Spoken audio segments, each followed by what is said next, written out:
прививка албаса мектепке, садикке албай жатат. Эмне мектептин директору же садиктин директору ошо эмне мектепти же садикти бала акчаны приватташтырып же атасынан калды эле. Эч кандай акысы жок албай койгонго. Мына Кыргыз Республикасынын жугуштуу ооруларды иммунопрофилактикалоо тууралуу мыйзам мына колунда турат.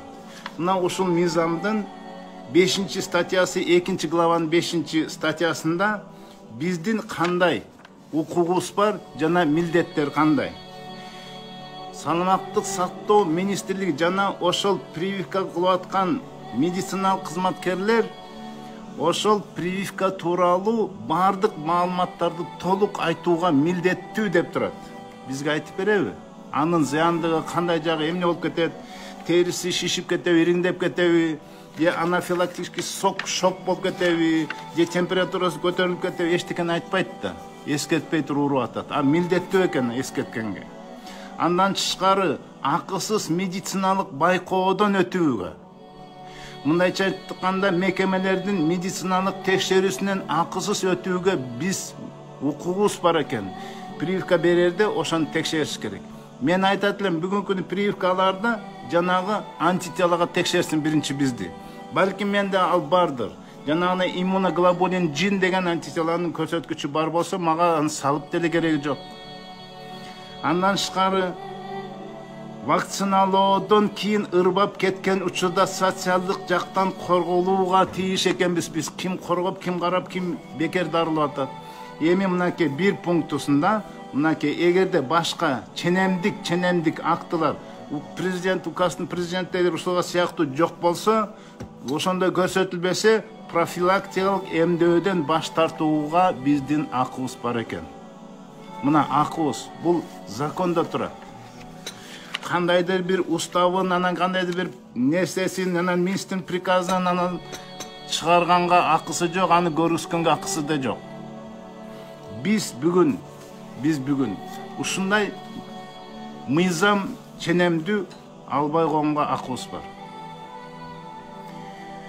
Эми эгерде ошончолук мындай силерге айтып кетет элем, албай жатса жазышыңар керек. Урматтуу Сайракан Сайракановна, садиктин директоруна Сайракан Сайракановна, мен силердин участогуңарга жашаганга жараша менин Адилет деген баламды садикке силердин бала бакчаңарга алып коюңарды суранам деп туруп, жазып туруп кол койдуруп койгула. Эгер албаса себебин айтсын, жазып берсин. Жазып бере албайт, коркот. Булар бизди коркутканды да билет. Өзүбүздүн укугубузду билейли, урматтуу мусулман биртугандар. Ошондуктан мен айтат элем, бүгүнкү күнү мынакей, мындай бир маалымат бар. Мынакей Галлап International деген ушундай уюм бар. Бул адилеттүү чыгарган уюм. Орусияны изилдеген экен. Анан Коммерсант деген газетасына чыгарган. Орусия 3төн 2 70% прививканы каалашпайт экен. Бизден келип туруп эле мусулманчылык кылып атасыңар, анан динге такыбасыңар. Эмне ошол жакта эмне динде мусулмандар болсуздар.